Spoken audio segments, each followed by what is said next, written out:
Muy bien, buenas tardes a todos. Una alegría estar acá, haber sido invitado por la gente de clase y de la chacra para darle algunas visiones sobre el tema que tiene que ver, digamos, con todo lo que es la producción forrajera y un poco, digamos, pensando en cómo podemos recomponer, aunque ya a esta altura del año, yo creo que todo el mundo ya más o menos este año lo ha hecho, muchas cosas ya la ha pensado y ya la ha realizado. De todas maneras, uno trata de alguna manera, vamos a tratar de discutir algunas cuestiones que tienen que ver un poco con las pasturas y qué es lo que podemos hacer ante una situación climática como nos está afectando en los últimos tiempos. De alguna forma, pensando de alguna forma de qué manera uno puede estar alimentando a las vacas lecheras y seguir, digamos, produciendo leche en el sistema.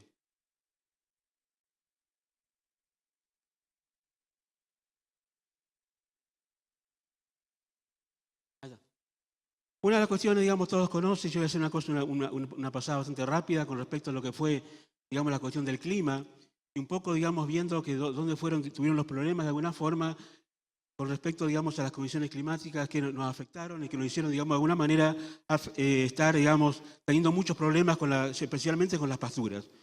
Hablamos de lo del año pasado, en los meses de febrero y abril del año pasado, y lo que ocurrió a finales del año 2016 y principios del 2017, con otro tipo, digamos, evento climático bastante grande que en muchos casos a muchos productores hizo que todo lo que habíamos recompuesto, digamos, en la primavera, a fin del invierno, en la primavera del año 2016, se volviera a perder. Con lo cual tuvimos que volver nuevamente a empezar con todo, digamos, la parte forrajera. Y ustedes ven acá por lo menos las variaciones que tenemos de alguna manera en nuestra zona con respecto a lo que es el clima. Con lo cual esto, por un lado estamos viendo el clima y hay otras cuestiones que también uno puede ver acá únicamente como una cuestión, digamos, que no fue el único año en el cual tuvimos unas lluvias excesivas en el mes de abril del año como el 2016, sino que esto se repitió en varios años, con lo cual, de alguna manera, no es la única vez. ¿Qué pasó ahora que hubo tantos problemas? Una de las cuestiones, digamos, que más de alguna forma, afectó de alguna manera, digamos, esta también, aparte de las lluvias, esa pérdida más grande con respecto a lo que es pastura, fue de alguna manera el ascenso importante que tuvimos en la napa freática. Si bien esta napa freática ya había empezado a ascender, digamos, a partir del fin del año 70, con las primeras inundaciones que tuvimos en la zona, esto se vio, digamos, mucho más agravado en los últimos años. Con lo cual, de alguna manera, lo que uno puede ver, digamos, es que si uno toma, digamos, un ciclo de lluvias, lo que está en azul sería el promedio para Rafaela, 950 milímetros al año, y todo el resto sería cómo varía en todos los años, digamos, lo que tiene que ver con la parte climática y especialmente la lluvia. Entonces, de alguna manera, digamos, el problema que nos estuvo afectando estuvo de alguna manera relacionado con las grandes lluvias que tuvimos, digamos, a finales en los meses de febrero y abril del año pasado, el nivel de la napa freática cerca de la superficie y a su vez, digamos, con grandes superficies afectadas con este fenómeno. De alguna manera, ante estos problemas de excesos hídricos, ¿qué problemas tuvimos? Pérdida de pasturas, mayor uso de forrajes conservados, imposibilidad de cosechar los cultivos en muchos casos, y este año también eso se vio. El tema de pérdida de volumen y calidad, en muchos casos, especialmente los forrajes conservados o los cultivos que teníamos para conservar. Y contaminaciones, especialmente con algunas micotoxinas, con algunas cuestiones que hubo, especialmente con el tema de contaminación con hongos debido al exceso de humedad. Además de esto, tuvimos retraso en la siembra de verdeo y pastura. Este año, en algunos casos, se pudo hacer más a tiempo que el año pasado. Imposibilidad de hacer siembras directas en lotes muy pisoteados, otro problema que nos tuvimos que afectó, digamos, mucho a la parte de implantación de pasturas, mayores costos, mayor uso de fertilizantes y, por supuesto, mayor tiempo de uso de forrajes conservados y concentrados para mantener esa producción. Con estos problemas, digamos, que todo el mundo lo sufrió, lo estuvo, digamos, de alguna manera afectando. Entonces, ante esto, digamos, ¿qué es lo que podemos hacer o cómo uno fue de alguna manera pensando, planificando lo que podíamos hacer para recomponer todo lo que tenga que ver con la oferta forrajera en el campo? En algunos casos, uno siempre pensamos que al principio hablamos de planificar perfectamente el uso de los recursos. De alguna manera, a corto plazo, cómo pasar esos momentos complicados que teníamos. A mediano plazo, cómo seguir en el futuro, especialmente pensando qué tipo de pastura tenemos que hacer, Y un poco también discutiendo el tema de si tenemos que seguir haciendo alfalfa o no tenemos que seguir haciendo alfalfa, porque a muchos se plantean este problema. Y tomar decisiones. Decisiones en cuanto, digamos, a la situación que estamos viviendo y cómo la podemos de alguna manera sacar adelante. El tema, digamos, que nos afectó potreros afectados, el problema de muchos, digamos, problemas, digamos, que teníamos que trabajar los potreros para poder de alguna manera sembrar, pasturas degradadas, enmalezadas. También teníamos pasturas que de algún modo podíamos, de alguna forma, pastoreándola y viendo lo que había, la podíamos de algún modo recuperar. Que no era todo que estaba tan mal, sino que algunas pasturas de algún modo la podíamos recuperar y podían ser de algún modo productivas. Digamos, un factor a tener en cuenta de alguna manera, por un lado, es el enmalezamiento. Uno puede decir, bueno, está todo enmalezado, no hay nada, eso puede ser un problema. Lo que uno podía hacer de alguna manera era comer esos lotes o desmalezarlos de alguna forma para ver qué es lo que quedaba, qué es lo que podíamos hacer con esos lotes. Tenemos que continuar con el lote, lo podíamos mejorar de alguna manera o directamente lo teníamos que sacar y hacer otra cosa. Y por otro lado, en algunas zonas uno podía hablar del problema de ascenso de sales, que de alguna manera me podían estar afectando la futura productividad de esa pastura. En otro caso también teníamos una cuestión que uno podía manejar y que seguramente alguno de ustedes lo manejó, era el tema de la resiembra natural de algunos lotes. Especialmente aquellos que tenían pasturas de cebadilla, por ejemplo, de los años anteriores, que había raigras en los lotes, con lo cual de alguna manera uno podía, de alguna forma, manejándolo, ir recomponiéndole con una resiembra natural. Digamos, la obtención de forraje en invierno, tener esos lotes y a su vez tener con fertilización, uno los podía de alguna forma ir recuperando y haciéndolos más productivos.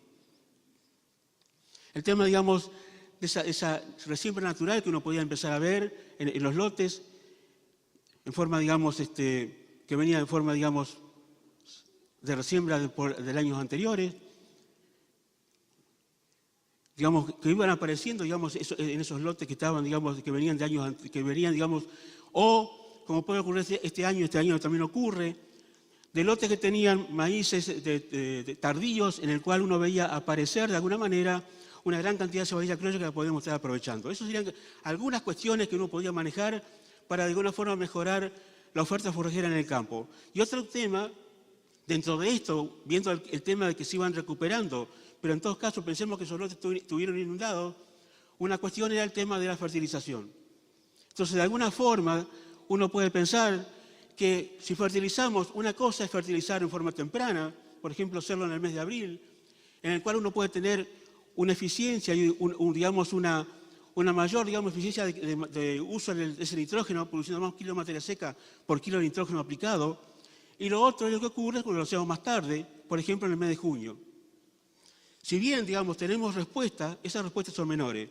Con lo cual, digamos, tenemos que tener en cuenta esas cuestiones, que en algunos casos ver cuáles son las dosis adecuadas y cómo las podemos aplicar para que de alguna manera me aporte y me produzca, digamos, un aumento importante en la producción de forraje.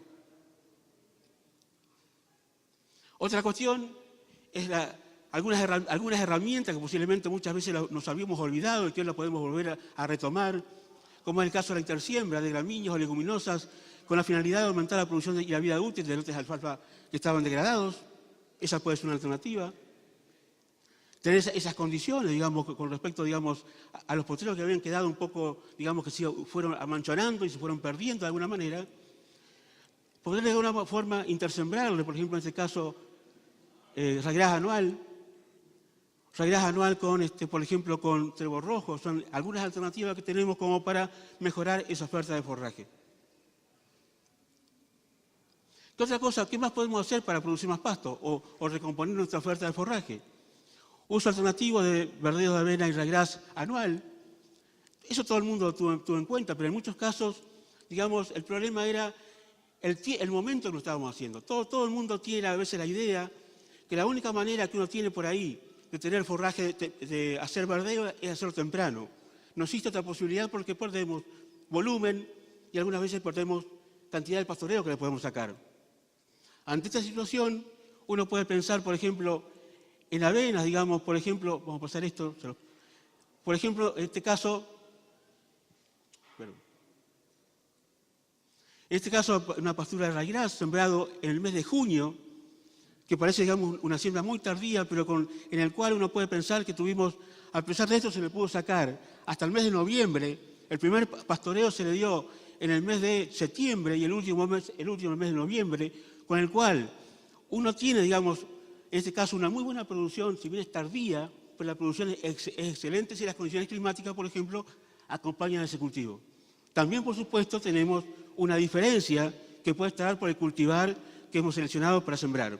Pero de todas maneras, uno puede pensar por ahí, si las condiciones climáticas, especialmente temperatura y humedad, acompañan, muchas veces una siembra tardía puede ser, digamos, importante. Y ustedes vean otra cosa, vean el caso de avena, sembrada también en la misma época, también encontramos una diferencia bastante importante, especialmente pensando, digamos, en el tercer pastoreo, cuando en realidad nos da mucho volumen todavía, ya la avena en este caso tuvo un rendimiento mucho menor. Pero también se puede pensar, digamos, en siembra tardía, usar, digamos, el tema de la avena.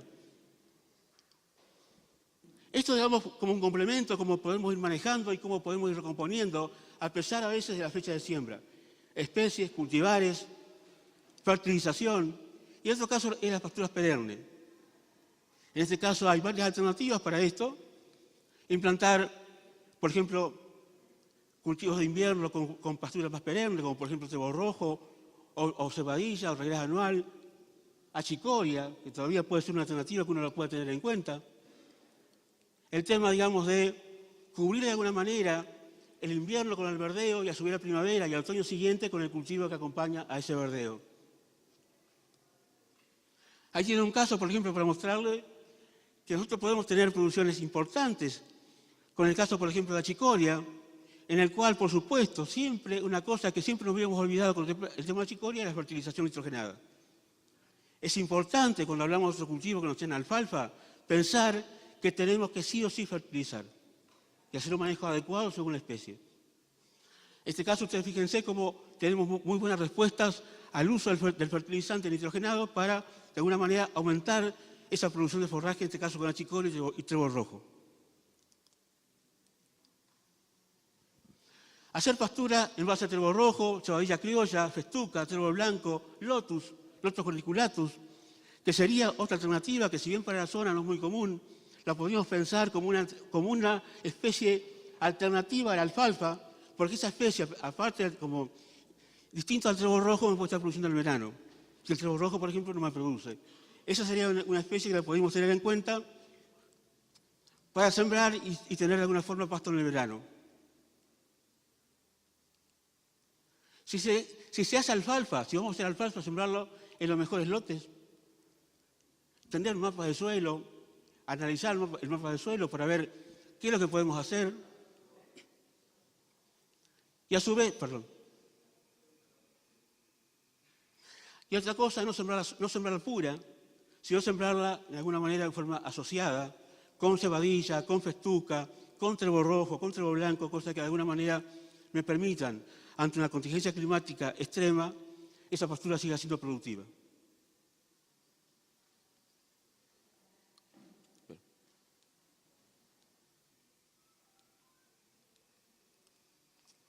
La otra cuestión es la microforrajera, un poco para mostrarle, esto lo voy a pasar para ir un poco más rápido. Es el tema, digamos, de qué es lo que uno puede esperar a veces con una mezcla.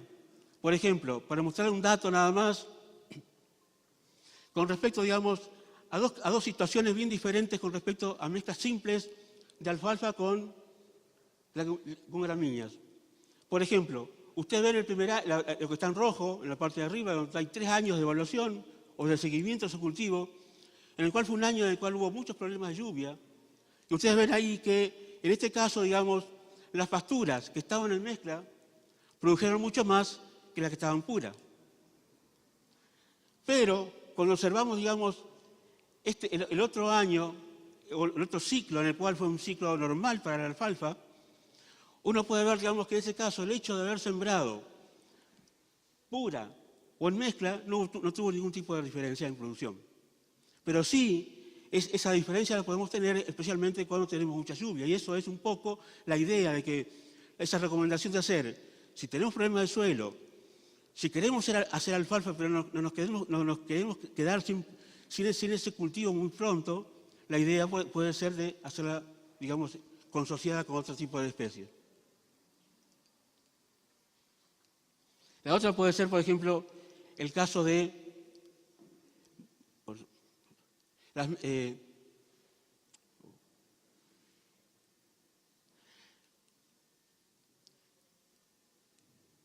el tema de este caso de mezclas de trébol rojo con achicoria, con ryegrass, o mezclas de achicoria con trébol rojo y cebadilla. También ustedes ven que son producciones bastante interesantes que uno puede lograr con ese tipo de mezcla también. No son como alfalfa, por supuesto. Eso es lo que uno puede esperar a veces, cambiando de especie, lo que uno podría esperar en el caso de trébol rojo, en 2 años de producción. ¿Cuál es lo que uno podría esperar si el año más o menos acompaña a esta especie? Esas son las producciones que uno podría lograr si uno quisiera por ahí empezar a usar esta leguminosa como una alternativa por ahí a la alfalfa.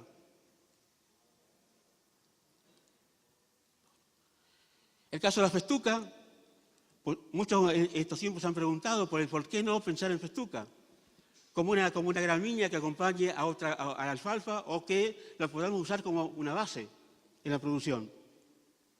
Eso es el caso, digamos, que lo que queda de una mezcla en la cual había alfalfa, pero que quedó festuca y algo de trébol rojo que estaba en la mezcla. Entonces me queda una pastura que si yo la manejo de forma adecuada puede llegar a ser productiva y si yo la fertilizo también puede llegar a tener una mayor producción de forraje y una muy buena calidad. Pero siempre debemos conocer que la festuca tiene una producción que en este caso es tomando varios años, en el cual, digamos, en el segundo año logramos la mayor producción, pues la producción fue como máximo 9.000 kilos de materia seca. También pensemos que para el caso este es el caso, digamos, teniendo distintos lugares del país y para ubicarnos en esta zona, como es Rafaela, por ejemplo, ¿cuál es la producción que uno puede esperar de festuca según los años? Estamos hablando de una producción media de 5.000, 6.000 kilos de materia seca.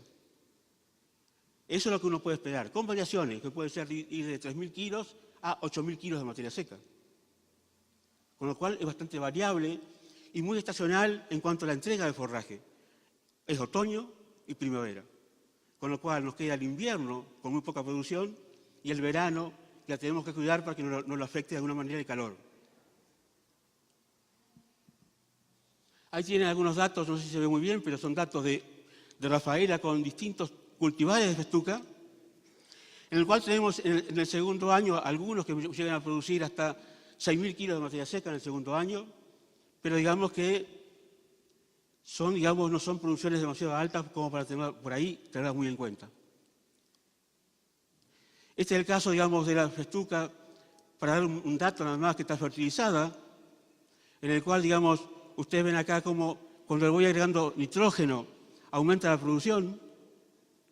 También vemos que cuando yo la fertilizo, también mejora la calidad, lo que es proteína bruta y lo que es, por ejemplo, digestibilidad de la materia seca. O sea, el hecho de hacer un buen manejo y fertilizarla, yo puedo lograr por ahí tener una pastura de una calidad más o menos buena. ¿Y cuánto podría esperar de alguna forma en lo que tiene que ver como dato productivo, como leche, exclusivamente con festuca? Estamos hablando de cuando la fertilizamos, vamos aumentando de 15 litros, en el caso, digamos, de el que estaba sin fertilizar, a casi 19 litros por vaca al que estaba fertilizado, con 100 kilos de nitrógeno. Lo cual, de alguna manera, eso me dice que si yo la fertilizo, puedo tener mejor calidad, mayor producción de forraje y, a su vez, mayor producción de leche si la quiero usar, por ejemplo, con las vacas lecheras. Y esto es, digamos, como si las condiciones climáticas fueran adecuadas, esta sería la respuesta que uno puede esperar con las festucas y le vamos agregando de alguna manera distintos niveles de nitrógeno a ese cultivo. El problema muchas veces es el verano.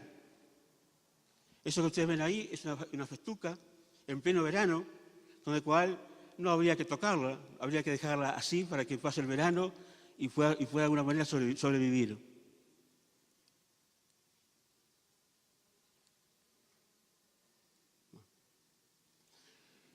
La otra alternativa, ustedes ya muchos la conocen, calculo que muchos la habrán utilizado, es la sembrar tarde, sembrar en primavera. En este caso les muestro únicamente los datos de cuánto que uno puede lograr, a veces en siembra en primavera, en este caso fin de invierno, 28 de abril comparado con una siembra de 10 de abril. Para que ustedes vean lo que pasa cuando uno siembra en primavera, con estas densidades y 2 métodos de siembra convencional o directa, y en el cual de alguna manera lo que uno observa es que cuando sembramos comparamos lo que es convencional con directa, la producción, digamos, en el primer año de esa pastura es mayor, o el primer pastoreo tiene mayor producción de alfalfa que una convencional cuando lo hacemos en directa.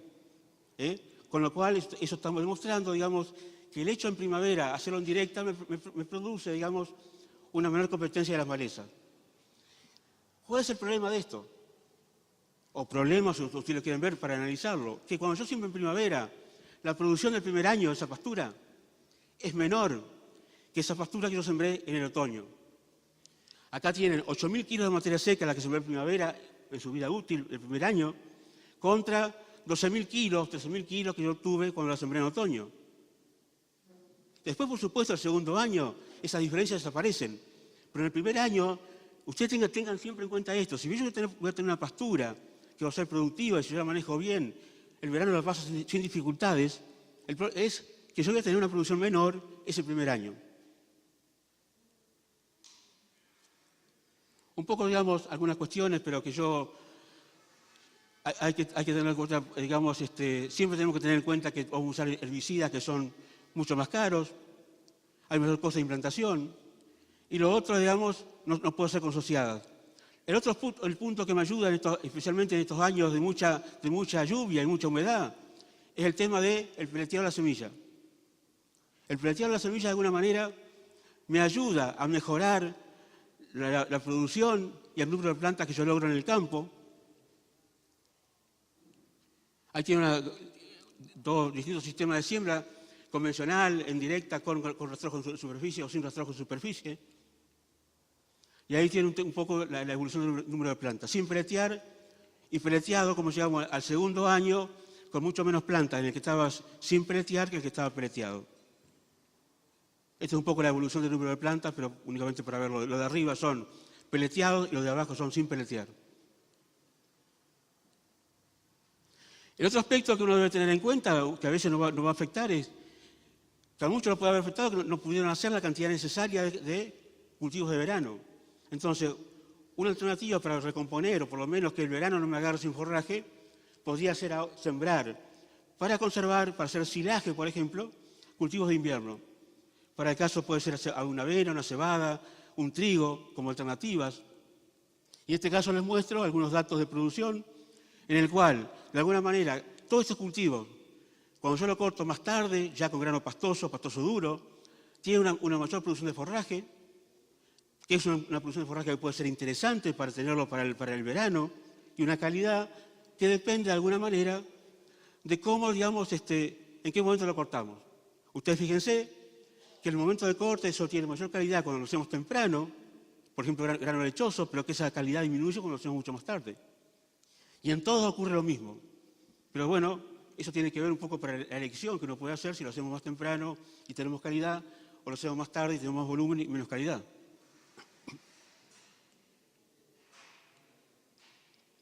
Entonces, de alguna manera, si yo tengo un problema, digamos, de alfalfa, y yo estoy en un lugar que yo necesito, por ejemplo, tener guardado un forraje conservado, que antes de alfalfa, bueno, tengo la alternativa de la soja para ensilar, y los déficits de forraje que podamos tener en la primavera-verano, los podemos cubrir, en algunos casos, sorgo forrajero, tal vez uno dice, ¿cómo sorgo forrajero? Pero bueno, sigue siendo una buena alternativa, bien manejando, soja para pastoreo, mijo perla, que puede ser una especie alternativa a estos cultivos para el verano, o en algunos casos, especialmente si queremos tener forraje temprano, el maíz para pastoreo. Entonces, ante todo esto, de alguna manera, uno puede decir, bueno, recomponemos, queremos tener producción forraje alta, ¿qué tenemos que hacer? La elección del cultivo, a ver cómo lo vamos a estar, digamos, de alguna forma manejando en función del ambiente que queremos, digamos, ir donde estamos trabajando. aplicar toda la tecnología que nos permita lograr los mayores rendimientos con los menores costos y tener presente todo esto que se hace de una manera planificada en función de la cantidad y calidad de forraje que queramos lograr. Esto sería un poco, digamos, en forma muy sucinta, podemos decir, lo que uno podría hacer o lo que podemos discutir un poco para recomponer la oferta forrajera en un campo o en un sistema lechero. Muchas gracias. Muchas gracias, Luis.